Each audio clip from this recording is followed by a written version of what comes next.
Le lauréat pour le prix Nobel de la paix, je ne vois pas d'objection. Sans être prétentieux, je pense que le président Trump le mérite pour les efforts déjà qu'il a fait pour la paix à travers le monde.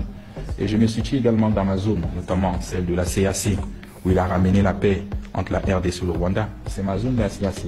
Nous nous sommes réunis à plusieurs fois en chef d'État. C'est un accord qu'on n'a jamais pu obtenir dans la CAC. Aujourd'hui, c'est le président Trump, un président d'ailleurs, qui ramène la paix dans la CAC. Donc je pense qu'il le mérite ce prix Nobel. C'est mon avis. Excusez-moi de dire que malheureusement je ne suis pas spécialiste, je ne connais pas comment se passent les choses pour le prix Nobel de la paix. Mais je peux garantir que la Mauritanie ne se présentera jamais pour s'opposer à ce que le président Trump soit le détenteur de ce prix-là. Parce qu'il travaille déjà beaucoup pour la paix à travers le monde, sans distinction de continent. Je pense que ce sera la décision du jury. Ce ne sera pas un vote des pays.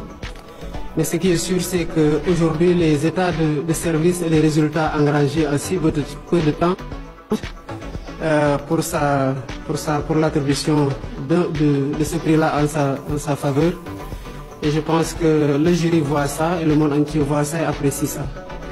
Et j'espère que quand ça arrivera, tout le monde trouvera à considérer que ça a été mérité. En tout cas, félicitations déjà pour ce qui a été déjà fait et qui plaide en cette faveur-là. Je pense que si c'était des sondages, pour considérer que vous êtes bien loin devant.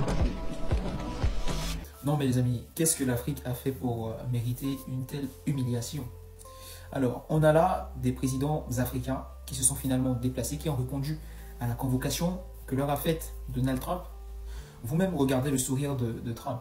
Regardez la façon dont ces dirigeants américains sont en train de les observer. Regardez la tenue de ces présidents-là à chaque fois qu'ils prennent la parole.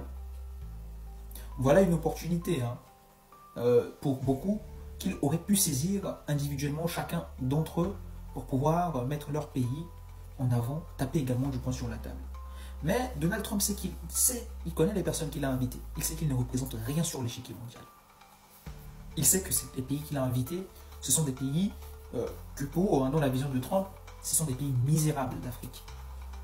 Regardez comment il est en train de sourire. Voilà, vous voyez son regard. Ne pensez pas que ça lui fait plaisir de les recevoir. Vous voyez comment il reçoit Benjamin Netanyahou, le premier ministre israélien. Vous voyez comment il reçoit tous ses partenaires occidentaux. Donald Trump peut-il convoquer, peut-il inviter de façon groupée les dirigeants occidentaux de la même façon, vous avez vu, ils sont assis sur une table. On les regarde comme des tintins. Mais qu'est-ce que l'Afrique a fait pour mériter cela? Waouh!